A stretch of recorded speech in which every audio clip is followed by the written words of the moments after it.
Folks are still entering the meeting, so we're going to give it just another minute or two.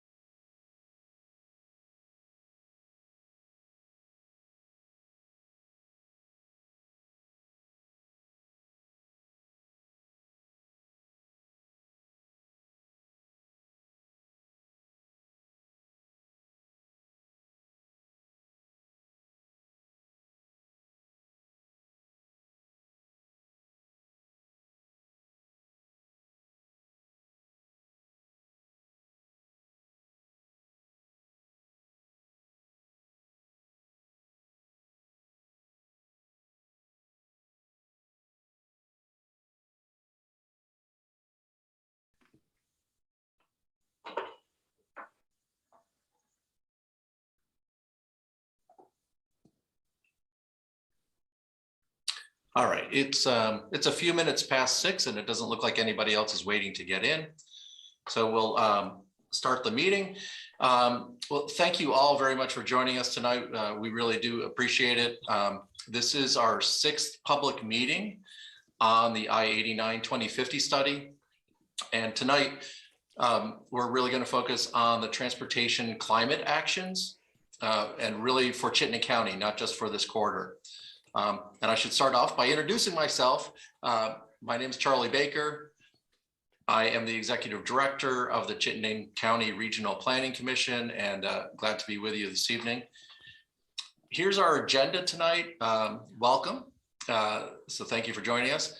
I'm going to kind of review a little bit of the project background just to update people on where we are during the course of the process of this study.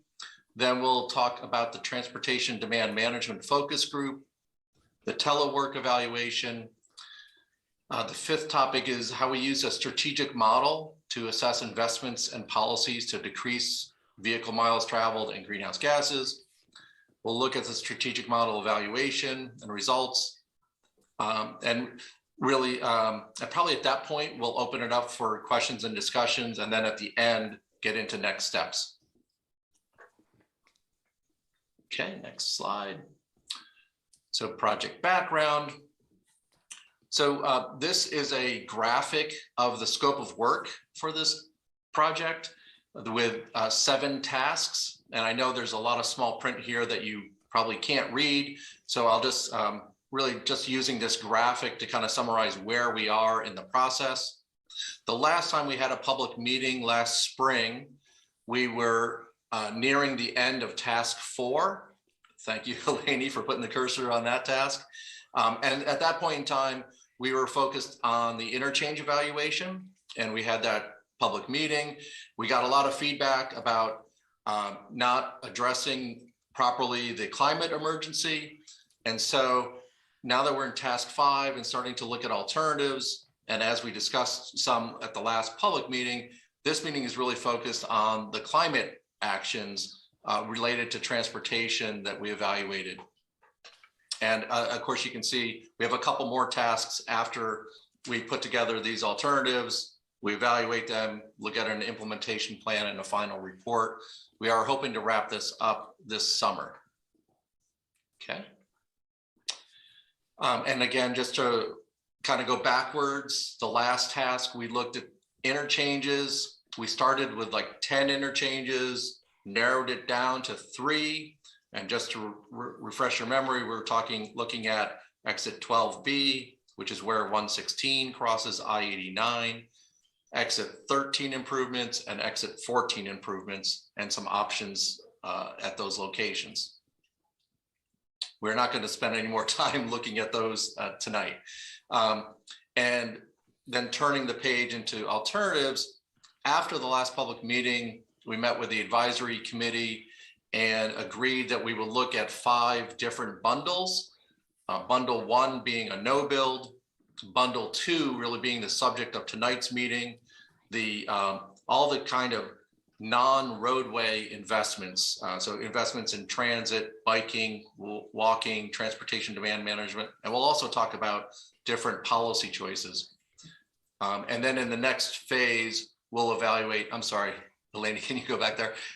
We'll evaluate those 3 interchanges with what we talk about tonight included. So we'll talk about bundle 3 includes bundle 2, same for bundle 4 and bundle 5. Okay, now we can go on. We started with the transportation demand management focus group, and I'm just going to kind of let you know that the organizations that participated in those meetings, we had representatives from the Transportation Equity Coalition, from VTrans, from the town of Williston, City of South Burlington, Green Mountain Transit, Burlington Electric, CATMA, which is the Chittenden Area Transportation Management Association, Local Motion, Conservation Law Foundation, Sustainable Transportation Vermont, and from the staff at the Regional Planning Commission here and our consultant team. Okay. And the role of the focus group was to really help define what should go into bundle 2 and act as an advisory committee for the strategic model. And we'll talk a little bit more about what the strategic model means. There were 3 meetings to really inform and guide what policies and investments should be evaluated, where to apply those policies, and what assumptions and values should be tested. They reviewed the results of the strategic model. And then there was also a separate telework evaluation, just because the strategic model did not include a component to properly evaluate telework, so we had to do that separately. And they provided direction on policies and investments to advance. We'll talk more about that tonight. And at this point, I'm going to turn it over to Eleni Churchill, who is our transportation program manager, to talk about the telework evaluation first. And then after her, Jason Charest on our staff will get into the strategic model. And then I'll come back on for kind of wrapping things up and opening it up for conversation. Go ahead, Elaine. Thank you, Charlie. Thank you. Let's see if I can do 2 things at the same time. There we go. Hello, everyone. Thank you for joining us today. I'm just going to, as Charlie said, I'm going to provide you with a very brief update and just a overview of 2 major evaluations and efforts that we started back in the spring, early summer. And we work on this with the I-89 TDM focus group over the summer and early fall. So I'm going to start first with the telework evaluation summary. As Charlie mentioned, the telework evaluation was not part of the strategic model, which we're going to be looking at in a second. I'm going to talk a little bit about the strategic model, why we decided to just use that, and then Jason is going to basically go over the results of that model. So for the telework, though, we felt it was very important to actually, just look at the pre-pandemic world, during pandemic, and maybe try to figure out what's going to happen post-pandemic with telework, which can, it's one of the strategies that can really help us reduce vehicle miles travel, which is VMT reduction, as well as the greenhouse gas emissions. And that is going to really help us not spend a lot of our transportation funding for big capital investments on our interstate or new interchanges. So, so this is kind of a summary slide. So we started with the look. So for this effort, we hired RSG. And we do have John Slayson here from RSG, so that can help explain very detailed about these things when we go to the questions and discussions at the end.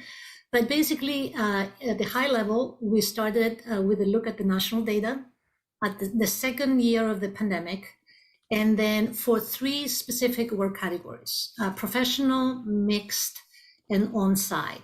And I'll go through all this in a subsequent slide.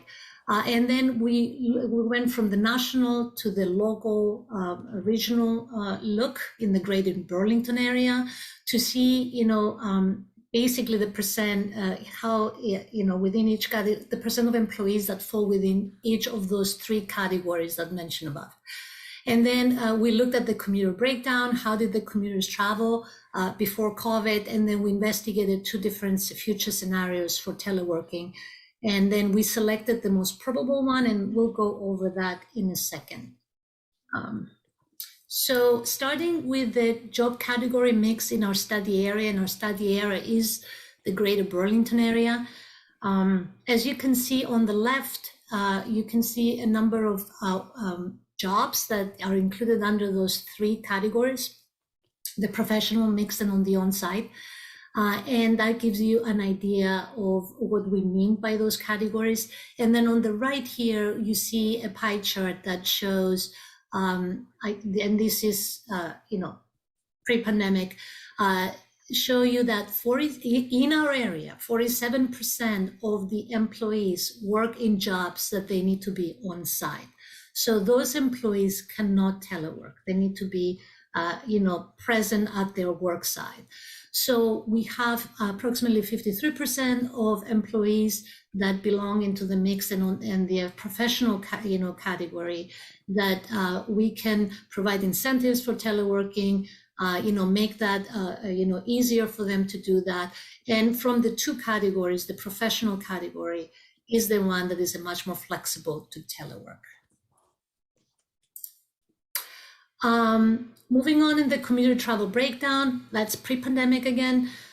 We can see that 74% of the commuters basically commuter full-time, no telework, and 9% teleworked full-time. And there was a hybrid of 17% that they telework some days and they went to work other days. Again, this is pre-pandemic. And we looked at two different scenarios.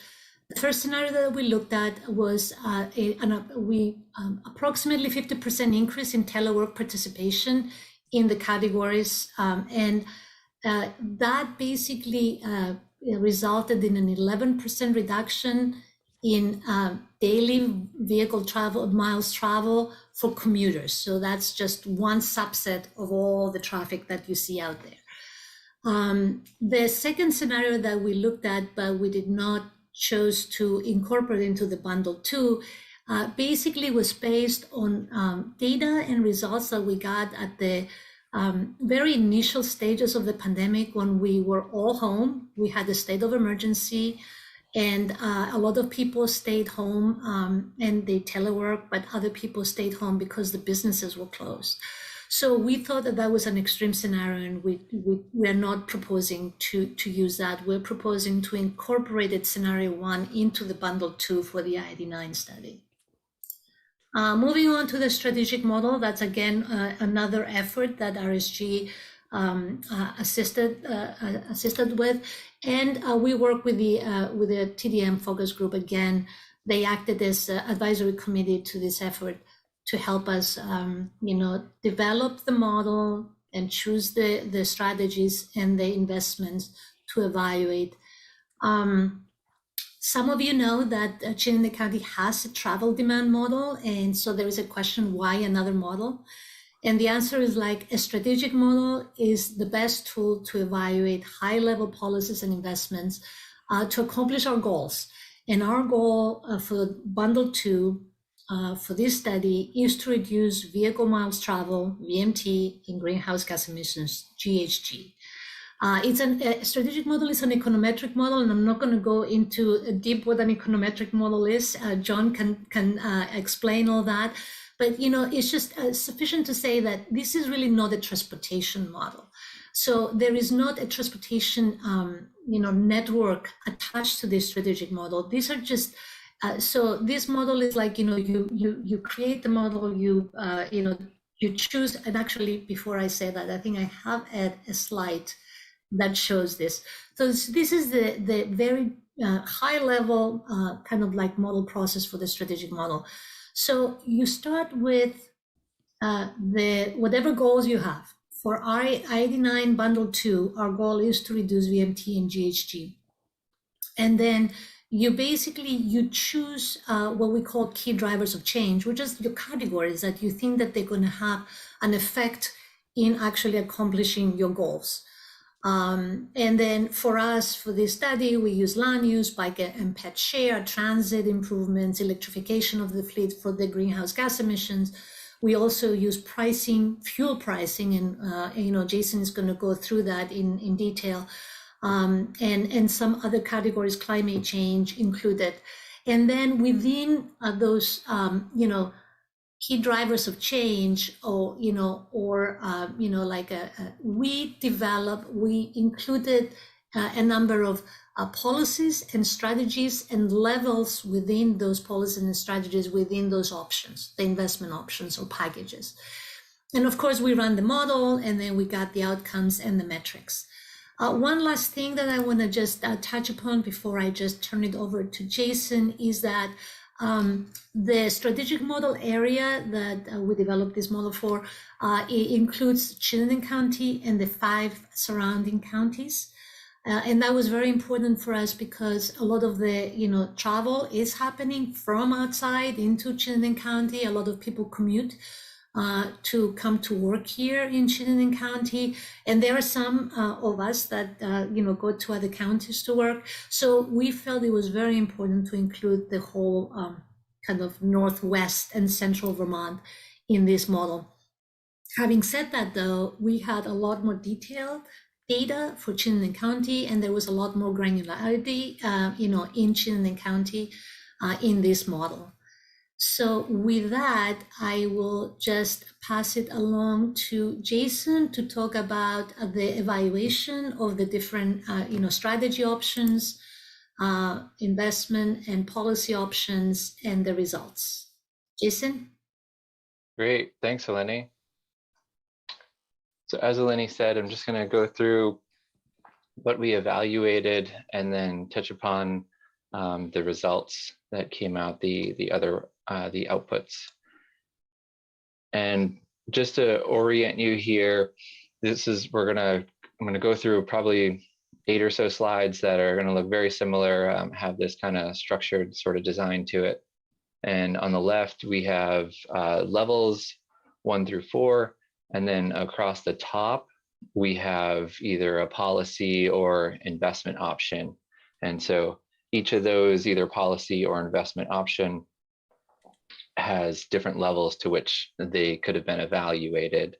And once we decided on all of those, the strategic model itself runs all the various different combinations within those 6 options and the 4 levels, yielding somewhere north of 400 different scenarios. Starting with level 1, this is our base, and it is the CCRPC's, what's included in the CCRPC's Metropolitan Transportation Plan, otherwise known as our MTP. It's also known as a long-range transportation plan, looks out at least 20 years, excuse me. And within that, we've called for a goal of 90% of household growth in the existing developed areas, significant expansions to walking and biking, and adding transit routes and increasing frequencies, continued or expanded investments to transportation demand management, and that's either at the personal level or at the employer level through programs that CATMA offers. They were mentioned earlier, CATMA being the Chittenden Area Transportation Demand or Transportation Management Association, excuse me.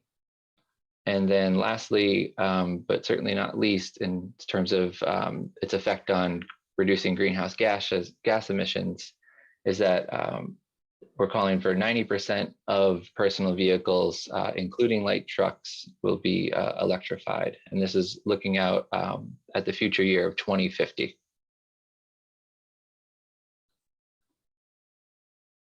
Okay, so moving into the land use and community design option, we only have one additional level aside from the base under this option.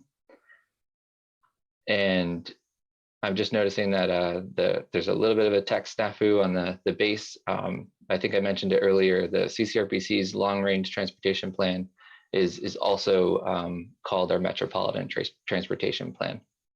So just to hopefully clarify any sort of confusion. But the two levels, or excuse me, the level that we looked at under the land use and community design option contained two parts. One was an increased land use, or a 10% increase in the population and housing in Chittenden County. So seeing what sort of effect that would have on travel throughout the county. And then the other element to level 2 was community design. And that was a 50% increase in mixed use neighborhoods that would promote sort of a walkable, bikeable environment.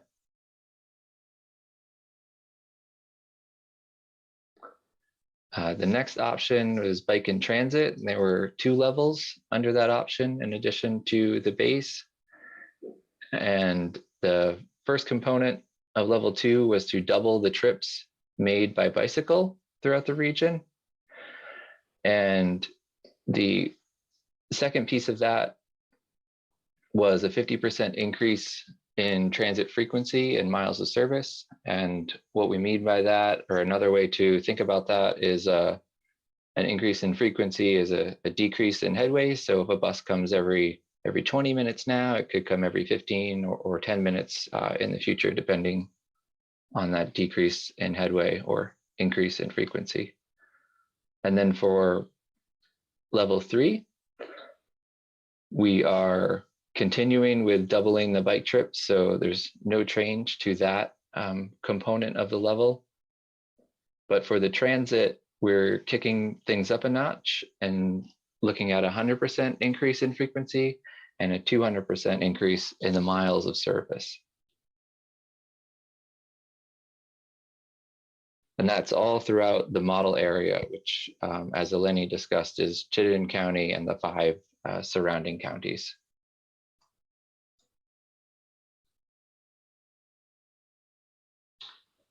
So under the demand management option, we again have 2 different levels that we looked at, levels 2 and 3, in addition to the base. And first component of level 2 was to double our TDM, transportation demand management. So doubling the participation in those programs such as like guaranteed ride home, carpooling, or van pooling. And then the parking component to this was a reduction, a 50% reduction in the residential parking spaces available to homeowners throughout the county, and an expansion of paid parking areas in downtowns. And for level 3, there was no change to the TDM piece of it, but there was a change to the parking, and that was a 50% reduction, again, in residential parking spaces, but this time for paid parking, it was expanding it to villages and an actual increase in the pricing of paid parking.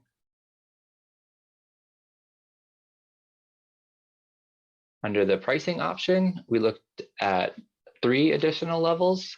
The first one being a carbon tax of $50 per ton of CO2 equivalent. Level 3 being doubling of the cost of fuel. This would include gasoline, diesel, and electricity for electric vehicles. Because if you remember, part of the base is 90% electrification of the fleet for household vehicles and light duty trucks. And for level 4, we're looking at a mileage-based fee of 5 cents per mile.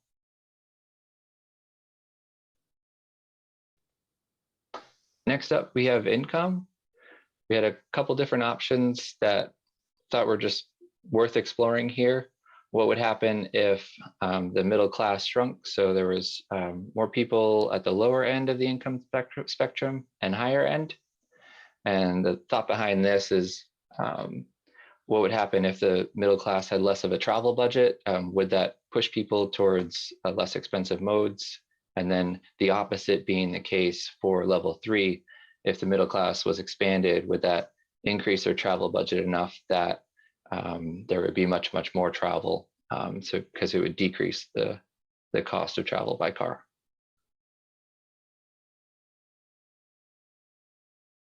The last option was about commercial vehicles.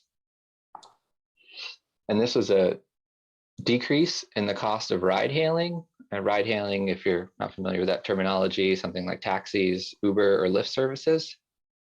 And an expansion of electric vehicles to include all commercial vehicles, not just household and light trucks, but all your delivery trucks and whatnot. And when you put it all together, these are all the options and the various levels beneath them.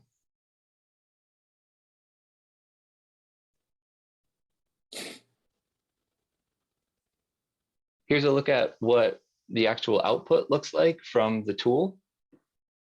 Across the top, you have all the options that we just went through. So land use and community design at the top left, all the way over to vehicles on the right. And below that, you have the outputs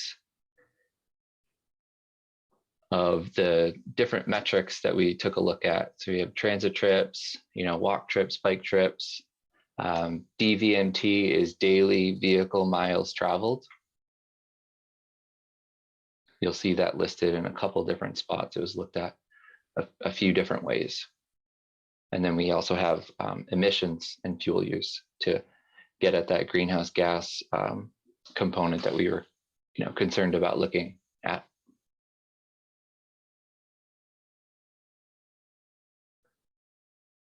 This is just a little insight to how we use the tool.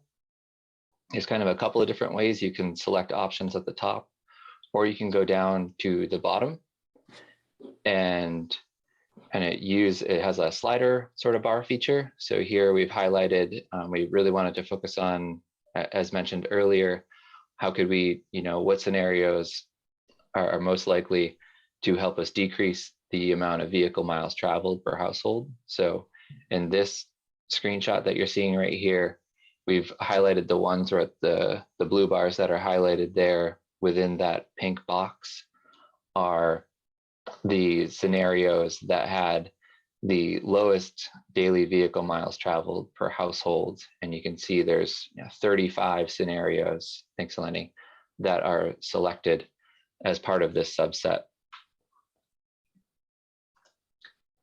And thanks. This is one of the scenarios, or the scenario that we landed on, and it is the low vehicle miles traveled, or BMT scenario. That's what we're calling it. And this is, you can see the blue bars is how it stacked up.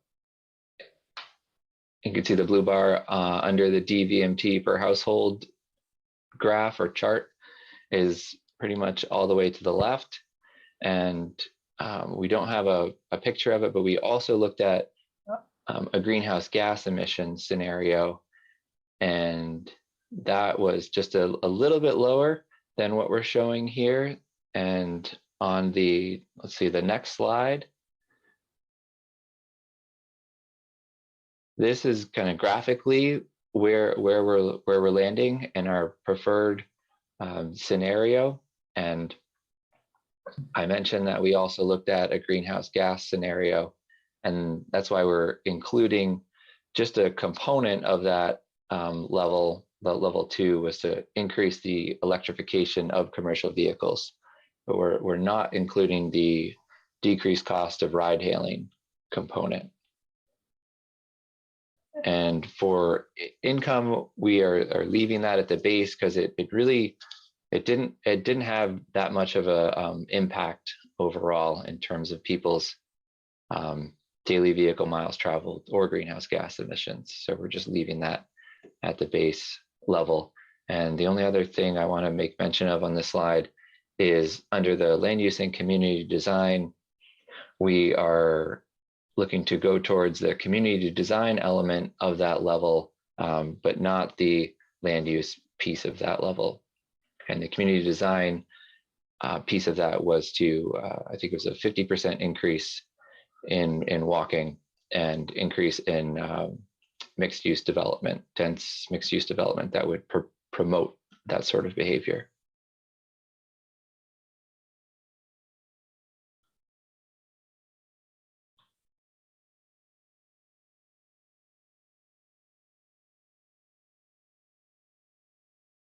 All right, I will pop in and pick it up from here.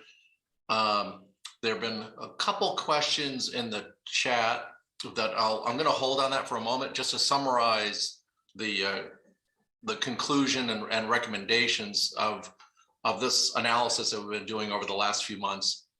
And I really should start off by really thanking the consultant team, particularly at RSG and John Slayson and his teammates for all this work. And sorry, I'm going to pause for a second. I think we may be switching interpreters here. Okay. So this slide is the recommended policies investments to be included in that bundle 2 that I talked about in the beginning. And I'm really repeating some of what Eleni and Jason mentioned earlier. But the first one is increasing teleworking by 50%. The second one is to go with a densification policy of 90% of new housing units being built in areas where we already have existing services to support them. Just for some context, during a faster development era in our region, like in the 80s and 90s, we were at a level of only about 65% of new housing units being in those areas. So this is definitely a more compact settlement pattern than we had maybe historically in the boom years of the 70s, 80s, 90s. The third strategy is doubling trips by bicycle. The fourth is tripling transit services and improving frequencies. The fifth one here is doubling participation in transportation demand management programs. Those are really carpooling programs and things like that, along with increasing costs for parking. And then the last one is a mileage-based fee of 5 cents a mile. So I need to make, and if all these things, all these policy investments and decisions were made, we could achieve a reduction in vehicle miles of travel between 10 and 20% from the future. That is a big reduction in driving, which also should point out to everyone that this is a big challenge. This is not by any stretch something that can just happen. You know, if we put more buses on the road or tell people to telework, it doesn't, our society doesn't work like that. We're talking about behavior change for all of us. And this is, the way I've been thinking about this is kind of a challenge to our community. Number one, do the policymakers, whether the local, regional, state policymakers, can we get to these kinds of changes? Are they willing to do that? Do we as a community and a state, I don't know when we may get to a mileage-based fee, for instance. That's a drastic change from how we pay for transportation usage now, which is paid for in the gas tax. So anyway, there's, I think, just a lot of questions that still need to be worked on here. This is truly the challenge, but it does have a significant benefit in terms of miles of travel if all these policy changes were to be made. And so this is, I think maybe I'll pause here and really kind of open it up for questions and conversation from those of you that are in attendance here. I'm going to pick up one or two questions from the chat. The first question we got was this meant the 90% of households? Was that meant to say that we were trying to increase households by 90%? The answer to that is no. The forecast, the estimate for future growth in housing units is about 20%. What we're really saying is we want to achieve a future where 90% of those new housing units are located in areas that are already existing and developed. The second question we got was about the less expensive ride hailing program. I answered this one in the chat also. And Nick Anderson asked, you know, wouldn't that compete with public transit and make public transit less competitive? And the answer to that is yes, it would. That's why that particular strategy is not recommended here. That did not have good outcomes from a climate or vehicle miles of travel standpoint. And then I think there's a new question here about what does the pricing refer to? And there were two aspects of pricing that were analyzed in this. One was increasing the cost of parking in downtowns and villages. So that is an idea, strategy here that would have a positive impact on vehicle miles traveled. That's in the second to last bullet here. And the second is, and I see the question in the chat asking about a fee on what? And so this mileage-based fee is essentially an idea that would replace your gas tax, particularly important if we've converted to electric vehicles the way we've talked about, where 90% of cars at least are electric vehicles, you're not paying gas tax. And so the thought is there'd be some sort of, depending, you pay 5 cents per mile. So a little bit of an analogy to what is now your gas tax, right? Obviously, the more you drive, the more gas tax you pay. That is the mileage-based fee. And sorry, I'm looking at the chat. There's a question about demographics calling for more worker retirements. Is this taken into account? The more worker retirements, I don't know that we're calling for that. Our forecasts, and right now we are certainly maybe somewhat as a result of the pandemic and the age of baby boomers, we are seeing a decrease in our labor force. That is not the future that we are forecasting, though, that yes, we are in a dip now, but that should grow over time. So there is an increase in workers. There's a question about whose miles, how are those miles reckoned? I think that's a reference to this mileage-based fee. That's the miles that we all drive in our personal vehicles. There's a comment about, I think you've underestimated the increase in teleworking. Teleworking, we're hoping, I guess, in this, recommending a strategy of trying to increase teleworking by 50%. That is pretty significant, and it's probably, we'll see how that evolves. It's unclear yet, and I should mention also, you know, all these things, us putting these things on this piece of paper doesn't make them happen. So there's a lot of policy work to be done, and also to monitor. Are these things actually happening? How do we track this? Are we seeing these impacts on travel? Question about the probability of hitting this 10 to 20% VMT reduction. And John Burton asked that. John, I think the answer to that is it really depends on how effectively as a community, as a state, we are at achieving these strategies. And you know, that's the $1 million question. That is, do we do all of these things or not? A lot of this is pretty consistent with what came out of the climate action plan. So I do think there is going to be momentum into these directions. So I would express some hope, but I have no way to give you any guarantees about the absolute probability or certainty of achieving that level of reduction. Megan Emery asks if the mileage-based fee would be income sensitive. I think that's a very reasonable policy consideration. You know, obviously this would have to happen, you know, either in Congress or our own state legislature. I wouldn't be surprised if that was factored in. I do not believe, and maybe I'll ask John Slason to pop into the chat, I do not believe that there was an income sensitivity analyzed as part of this modeling. That's correct, Charlie. That's right. At this point, it's a global application. Yeah, thank you, John, for popping in there. Um,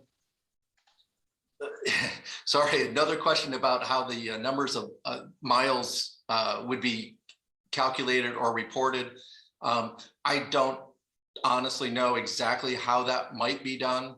I think there's been some conversations about, you know, whether it happens annually at an inspection or registration timeframe, and your odometer gets checked and you pay at that time, or over a period of months, or if there's some other you know, technology involved to monitor that. I don't know exactly how that might work. We clearly do not have the technology at this point, nor has that been a policy decision that's made yet. So, and I'm not saying it definitely will be either, but if we want to achieve these VMT reductions, something like that probably needs to happen. John Burton is recommending that we talk to the Department of Labor about their workforce projections as they are changing. Thank you, John. We'll do that. Melanie asks, to which policies are the results most sensitive? I'll ask Jonathan Slayson to pop in again if he could. Yeah, sure, Charlie. Well, I think pricing definitely had the biggest impact. However, it is accumulation of all of these factors. We realized that the land use itself didn't quite have the magnitude that we needed to achieve some of our goals. The tool that Jason showed, which had those kind of sliders and those blue bars, that allowed us to test a variety of those policies. And I don't know if we want to show that slide again, Jason, or you can pop in there, but it is the effect of all of these different things coming together. So if you just want to go forward one slide, you can see that, or there you go. You can see in this case, the lowest VMT strategy, we're taking aspects of the various packages that we described, which include some pricing. So the VMT strategy, we discussed income effects on the middle class. We talked about changes in the ride hailing vehicles. We talked about demand management and the bikes in transit pieces. And so all of those policies come together to give us the biggest DVMT, the daily vehicle miles traveled reduction. To the VMT fee and the gas fees are probably the most significant drivers to affect change. We realized that our land use strategy just simply isn't dense enough to really maximize the benefit of our transit investments. If we were to triple the amount of revenue miles or the frequency of double our frequency. But we did see a big shift in bike travel. And so by extending our bicycle network and improving those, we do offer people a better opportunity to bike more often. Now that would be combined with a physical investment, of course, as well. But in terms of the policies themselves, pricing probably was the most significant. Thanks, Jonathan. And Jonathan, you better hang on here. John Burton asked a question again about the probability of the model results. You know, is there anything that comes out of the model that gives you an idea of the probability of getting to these kinds of results? The probability, as you said, Charlie, comes down to political conversation. I think we realize that from a land use and planning point of view, there's limitations to what we can do. That's the bicycle networks, even the transit networks takes investment from all of us, number of communities that invest in this. The demand management side, it does work, but it doesn't achieve the total reduction in greenhouse gas emissions or vehicle miles traveled that we're hoping to achieve. And those are more in our control and from a regional, from an MPO perspective. The idea is that pricing, particularly fuel pricing, taxes, as well as a shift from a fuel tax to become maybe more of a miles traveled tax, that's something that exceeds our political ability. So I can't put a probability on it, of course, but what we're saying is that these things are essential in order for us to achieve these types of reductions. Thanks, John. Eleni, could you back up to the job category mix? Sam Anderson has a question about the job category mix. And Sam, I don't know if you wanna... Charlie, it was one of your first slides. Yep. Eleni's getting back there. Sorry. That's all right, okay. There you are. Here we go. As I look at these with the on-site, given that Chittenden County is home to about 40% of our value-added manufacturers, which require on-site attendance, I do not see manufacturing, distribution, printing, any of those categories in the on-site categories. And to be quite candid, it will impact your pie chart to the right if you include them. You know, I could rattle off companies, but we could start with Global Foundries. And there are large, well, large for Vermont, manufacturers in almost every location. Yeah, Sam, and I think, and Jonathan can either confirm or adjust my answer, but I think maybe those are captured and they are meant to be in the on-site portion of the pie, but they're kind of lumped under the production line near the bottom or right at the very bottom. But Jonathan, is that a fair response? I think you're right. I looked at the source. It's the BLS description of the job occupations. And so there is not a manufacturing category in the BLS description for the Burlington, South Burlington area. So it's grouped into these other categories. Then I would say that is a shortcoming of the model, because we have so much manufacturing in Chittenden County, in almost every municipality. Yeah, Sam, do you think it's more than 47% of our workforce?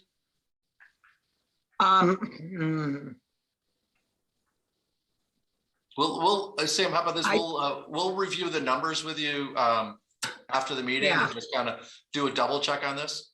Yeah, just double check. And the other thing was going through all those pricing and income. Was there a capability to the modeling that could look at the possibility of pricing and income affecting people as far as moving outside of Chittenden County or Vermont? Do you know what I'm asking? Can we price people out of living here?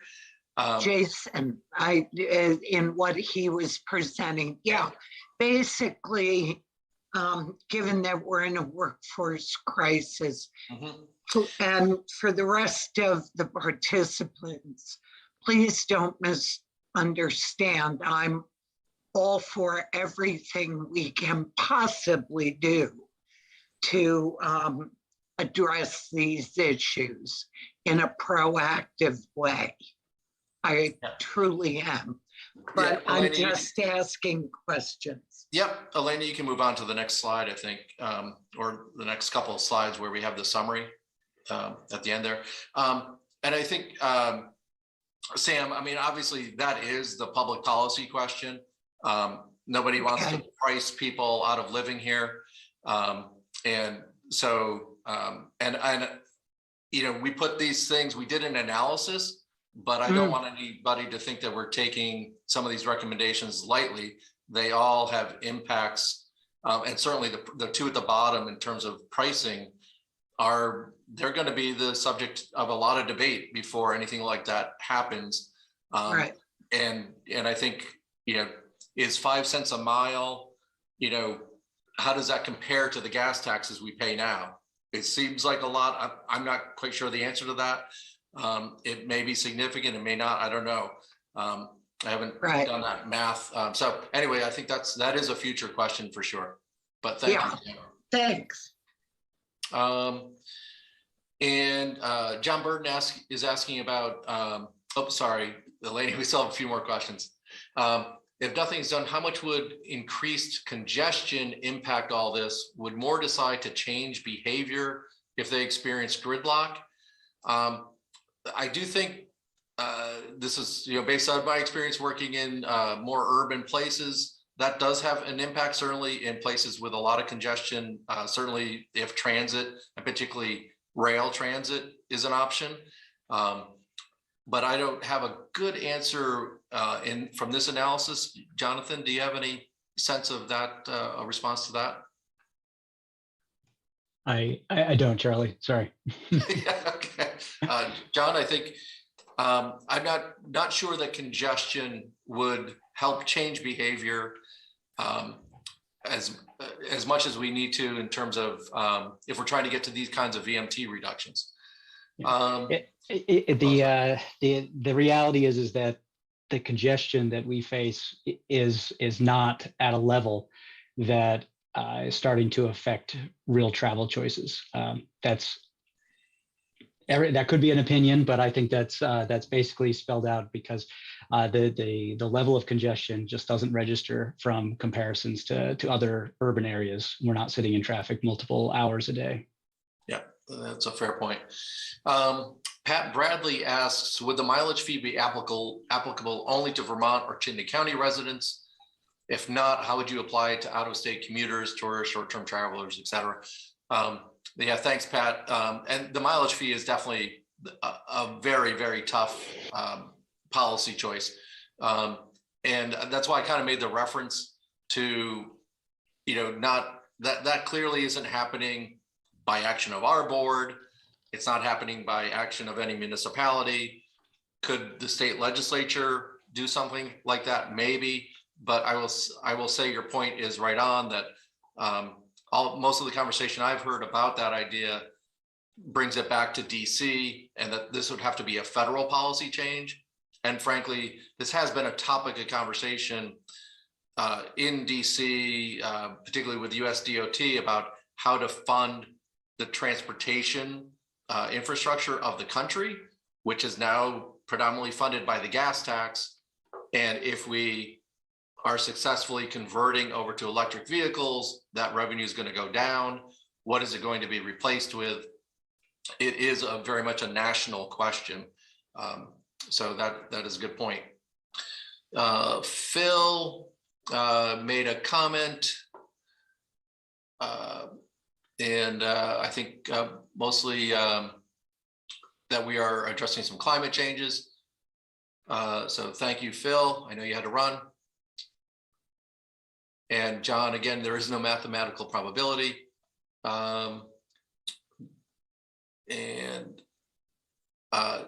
John Burton is asking about what the modeling tool that was used. Jonathan, I don't know if you want to spend maybe another minute kind of describing the modeling tool you were using. Yeah, happy to. And we can send a link out to the website. It's a tool called Vision Eval Regional Strategic Planning Model. And it was first developed in Oregon back in 2012, and it's been continually supported by FHWA and several DOTs. And it continues to have a pooled funds, they call it. There's about 7 DOTs around the country that are supporting the evolution of the tool. It's an open source tool, so anybody can dive into to understand the nuts and bolts of it, the equations that underpin it. And as Charlie said, it's an econometric, or Eleni said, it's an econometric model which uses a regression-based approach that's calibrated on National Household Travel Survey and then calibrated to local conditions from census data. And what we consider are the income of households, how many workers work in the household, and where those households reside in the county.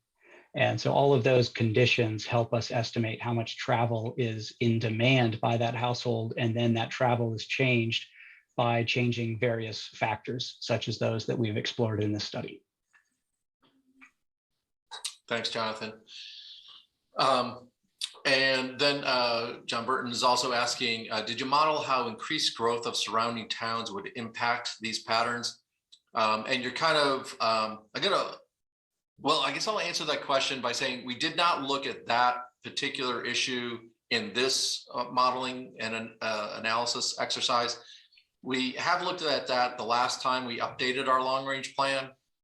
And that's where this 90% of households being in our existing developed areas idea came from, in that we had better transportation, energy, climate, health outcomes if we had a denser development pattern. And so, and it also allowed people to use other modes. So it was better in terms of congestion also on our roadways. If that, hopefully that answers. And there's someone, Beverly, thank you, giving massive props to the interpreters with all of this dense talk. So thank you. John Burton is asking what census data was used. John, there was no, I don't know if, or Jonathan, I don't know if you want to answer that question quickly. I don't believe there was census data used per se in this modeling exercise. We do use census data as a basis for then looking at our forecasts, where I mentioned earlier, like 20% household growth is pretty consistent with the census numbers that just came out recently. So Jonathan, anything else to add about census data? The model was informed by, John sounds pretty involved in this data, so I'm going to use the data, the PUMS, the micro use sample. I might get that acronym wrong, but it's the American Community Census data. So both the American Community Census and the PUMS data, which is a subset of that, goes into the model, and that helps us understand the characteristics of the households that are within the zones that we're modeling. And there's more information available, and also happy to connect after this call if there's other further questions. Good. And any more questions, comments? You can either put something in the chat or unmute yourself if you'd like to ask something or make a comment. I just want to thank you, Charlie, and the team at the RPC for the work you all have done on this. We are putting your tax dollars to work. So thank you. If you do have any further comments, please feel free. Actually, let me, we have our contact information at the end. Let's go on next steps, and I'll give you just a few minutes here on what happens next. So we're trying to take these strategic model outputs and that telework analysis and combine it up with our travel demand model. And John Burton, this may go to some of the questions you were asking to get a better sense of how would some of these policy changes and impacts on VMT affect the future travel network or the future road network and volumes and congestion on the road network. That is the work that's in front of us in the next couple months. We will then look at the various bundles with this travel demand information. We'll look at exit 14 and 13, exit 14 and 12B. So, and then also what happens on the I-89 main line. And I think some of the questions, do we need those capacity investments or not? We're going to be trying to answer some of those questions, hopefully by the next time we all meet in a few months, which is the last bullet. We're hoping to have a next public meeting in probably about 3 months, late April or early May. And thank you for all your input and questions tonight. We'll bring some sort of summary to the advisory committee, which is meeting on February 8th. And I think I'll conclude with the next slide. Eleni has some contact information. There's our project website is there on the left. All of this information, the presentation is up on the website. There's an ability to contact the project team there, or feel free to email me or Eleni with any comments or questions that you have, even if you didn't get them out on the table tonight. Happy to take them. And any last questions? I'm seeing a couple thank yous. So that's thank you all very much for your attention tonight, and appreciate your engagement in our community. So at that, I will wish you all a good night. I thought we were going to go a lot longer. You guys took it easy on us. Thank you very much. And have a good night, everyone.